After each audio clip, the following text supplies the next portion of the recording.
నమస్తే. Welcome to our channel. 2019 నుంచి 2024 వరకు వైసీపీ హయాంలో జగన్మోహన్ రెడ్డి ముఖ్యమంత్రిగా ఉన్నటువంటి సందర్భంలో ఆంధ్రప్రదేశ్ ప్రజలు సంక్రాంతిని ఏ విధంగా జరుపుకున్నారు? మరి ఇప్పుడు కూటమి ప్రభుత్వం అధికారంలోకి వచ్చిన తర్వాత చంద్రబాబు నాయుడు గారు ముఖ్యమంత్రి అయిన తర్వాత ఇప్పుడు సంక్రాంతిని ఏ విధంగా జరుపుకుంటున్నారు? తెలుసుకునే ప్రయత్నం చేద్దాం. దీన్ని విశ్లేషించడానికి మనతో పాటుగా ఉన్నారు కామన్ మ్యాన్ కిరణ్ గారు. నమస్తే అండి కిరణ్ గారు. నమస్తే.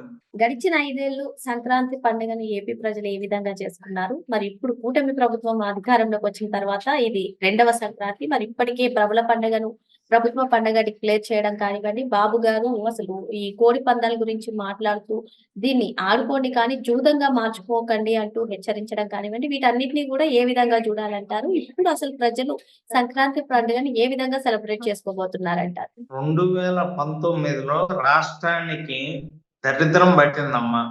జగన్ అధికారంలో రావటం గాని, అలాగే కరోనా రావటం గాని, నిజంగా జగన్మోహన్ రెడ్డి అధికారంలోకి వచ్చిన తర్వాత రాష్ట్రంలో రాజధాని లేకుండా, ఒక పండగ లేకుండా రాష్ట్రాన్ని సర్వనాశనం చేసి, నిజంగా 151 సీట్లు వచ్చిన జగన్మోహన్ రెడ్డికి 2024లో 11 సీట్లు ఇచ్చిన తర్వాత ఇంకేం చెప్పాలి చెప్పమ్మా?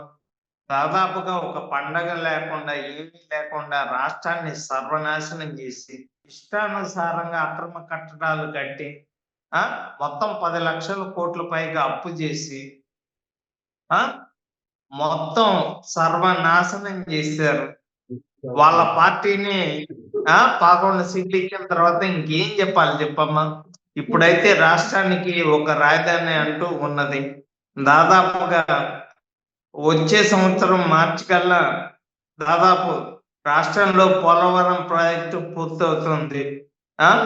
దాదాపుగా ప్రతి ఒక్క రైతు కూడా హ్యాపీగా ఉంటారు. 3 పంటలు పండుతాయి, మొత్తం హ్యాపీగా ఉంటుంది రాష్ట్రం అని చెప్పి, దాదాపుగా అమరావతి అనేది ఒక 28 రాష్ట్రాల్లో నెంబర్ 1 పొజిషన్ లో ఉంటుంది అని చెప్పి నేనైతే చెప్పగలనమ్మా. అదే విధంగా ప్రతి ఒక్కళ్ళకు కూడా భోగి, సంక్రాంతి, కనుమ శుభాకాంక్షలు తెలియజేస్తూ, నిజంగా రాష్ట్రం చాలా బాగుంది ఇప్పుడైతే అని చెప్పి నేనైతే చెప్పగలను. ఒక రాజధాని ప్రాంత ప్రజలే కాకుండా రాష్ట్ర ప్రజలు కూడా చాలా హ్యాపీగా ఉన్నారు. అదే విధంగా దాదాపు రాష్ట్రంలో జరిగే కోళ్ల పందాలకి దాదాపుగా ప్రతి ఒక్కళ్ళు కూడా హైదరాబాద్ నుంచి బయలుదేరి విజయవాడ మీదుగా భీమవరం కానీ చుట్టుపక్కల ప్రాంతాలకు కానీ వెళ్ళటం జరిగింది. రాష్ట్రంలో మొత్తం కూడా సంక్రాంతి సంబరాలు చాలా బాగా జరుగుతున్నాయి అని చెప్పి ఇప్పుడైతే ప్రజలు చాలా హ్యాపీగా ఉన్నారు అని చెప్పి నేనైతే ఖచ్చితంగా చెప్పగలను.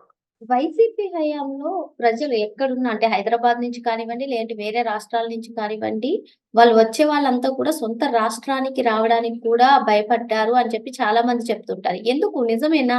ఆ న్యూస్ అంతా కూడా నిజమే అంటారా?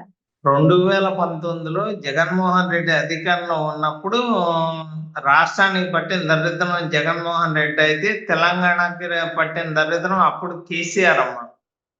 కేసీఆర్ అప్పుడు అధికారంలో ఉండి రాష్ట్రానికి దాదాపుగా ఎలక్షన్ టైంలో రానికుండా చాలా ఇబ్బందులు పెట్టాడు. 2 రాష్ట్రాలు సర్వనాశనం అవటానికి దాదాపుగా జగన్మోహన్ రెడ్డి, కేసీఆర్ అని చెప్పి కారణం అని చెప్పి నేనైతే ఖచ్చితంగా చెప్పగలను. అప్పుడు రోడ్లు ఉంటే తెలంగాణ, కరెంట్ ఉంటే తెలంగాణ అని చెప్పి మాట్లాడిన కేసీఆర్ ఇప్పుడు ఏం మాట్లాడతారు? ఏం చెప్తాడు? ఇప్పుడు మొత్తం కూడా తెలంగాణ ప్రజలు కూడా ఆంధ్రప్రదేశ్ వైపు వెళ్ళిన తర్వాత ఏం మాట్లాడతారమ్మా? రాష్ట్రంలో ఎటువంటి డెవలప్మెంట్ జరుగుతుందో, జగన్మోహన్ రెడ్డి అధికారంలో ఉన్నప్పుడు రాష్ట్రం ఎంత సర్వనాశనం అయిందో ప్రతి ఒక్కళ్ళకు కూడా తెలిసి, వాళ్ళకు 11 సీట్లు ఇచ్చిన తర్వాత ఇంకా ఏమన్నా మాట్లాడుకున్నా కూడా చాలా తక్కువే అని చెప్పి నేనైతే ఖచ్చితంగా చెప్పగలను. అంటే ఇప్పుడైతే ప్రశాంతంగా సంక్రాంతి సంబరాలు చేసుకోవడానికి వివిధ రాష్ట్రాల నుంచి ప్రజలందరూ కూడా స్వగ్రామాలకి చేరుకున్నారు. స్వేచ్ఛగా వాళ్ళ పండుగ రీసెంట్ గా మీరు హైదరాబాద్ నుంచి దాదాపుగా విజయవాడ మీరు ట్రాఫిక్ ఏ రకంగా ఆగేందో మీరు చూడలేదా? పేపర్ లో న్యూస్ లో మీరు చూస్తూ ఉంటారు. దాదాపుగా ప్రతి ఒక్కళ్ళు కూడా కోనసీమ ప్రాంతం, భీమవరం, ఆ చుట్టుపక్కల ఏలూరు మొత్తం ఫుల్ హడావిడి. దాదాపుగా ఆ ప్రతి ఒక్కళ్ళు కూడా దాదాపుగా ఆంధ్రప్రదేశ్ వైపు చూస్తున్నారు అని చెప్పి నేనైతే గర్వంగా చాలా సంతోషంగా నేనైతే చెప్పగలను. మరి సంక్రాంతి సంబరాల్లో మాజీ మంత్రి అయినటువంటి రోజా గారు కానివ్వండి, అంబటి రాంబాబు గారు కానివ్వండి పాల్గొన్నారు. దీనిపైన మీ అభిప్రాయం ఏంటి? ఏముందిలేమ్మా వాళ్ళ గురించి ఇంకా ఎంత తక్కువ మాట్లాడుకుంటే అంత మంచిది. ఆ రాష్ట్రానికి చేసిన సర్వనాశనం చేయాల్సింది చేశారు. చేసుకొని వాళ్ళని కూడా పండగ చేసుకొని ఇంకా వాళ్ళకు కూడా సంక్రాంతి శుభాకాంక్షలు తెలియజేయడం తప్ప నేను చేసేది ఏమీ లేదమ్మా. వాళ్ళ గురించి ఇంకా ఎంత తక్కువ మాట్లాడుకుంటే అంత మంచిది. రాష్ట్రంలో ముఖ్యమంత్రి డెవలప్మెంట్ సెలవుగా జరుగుతుంది.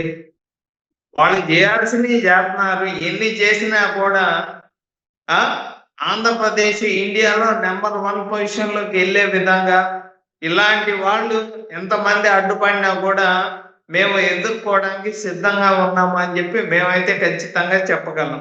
ఇప్పుడు ముఖ్యమంత్రి చంద్రబాబు నాయుడు గారు కూడా స్వగ్రామం అయినటువంటి నారావారిపల్లెలో కుటుంబ సమేతంగా సంక్రాంతి సంబరాల్లో పాల్గొనబోతున్నారు. మరి దీనిపైన అభిప్రాయం ఏంటి? మరి ఎప్పుడైనా జగన్మోహన్ రెడ్డి అసలు ఇటువంటి సంక్రాంతి సంబరాల్లో పాల్గొన్నారా వాళ్ళ హయాంలో? ఏం లేదమ్మా, ప్రతి సంవత్సరం కూడా చంద్రబాబు గారు వాళ్ళ ఫ్యామిలీ దాదాపుగా ప్రతి సంవత్సరం నారావారిపల్లి వెళ్ళటం, వాళ్ళు సంక్రాంతి పండుగకి వెళ్తానే ఉంటారు. ఉమ్. అలాగా జగన్మోహన్ రెడ్డి వెళ్తున్నాడా అంటే అతనికి ఏమీ లేదు. రాష్ట్రాన్ని సర్వనాశనం చేయటం, ఇంకా రీసెంట్ మాట్లాడుతున్నాడుగా రాష్ట్రానికి రాజధాని ఎందుకు అంటాడు. రాష్ట్రానికి రాజధాని ఎందుకు, తిరుపతిలో వెంకటేశ్వర స్వామి ఎందుకు, మధ్యంలో మంచి బ్రాండ్లు ఎందుకు అని చెప్పి మాట్లాడతాడు. అలాంటి వ్యక్తి గురించి ఎంత తక్కువగా మాట్లాడుకుంటే అంత మంచిదే. అందుకే అతన్ని సైకో అని చెప్పి మాట్లాడింది. మా ఛానల్ తరపున వీక్షకులందరికీ కూడా ముందుగానే భోగి, సంక్రాంతి, కనుమ శుభాకాంక్షలు. మరో అంశంతో మళ్ళీ కలుద్దాం. థ్యాంక్ యూ అండి కిరణ్ గారు. Thank you.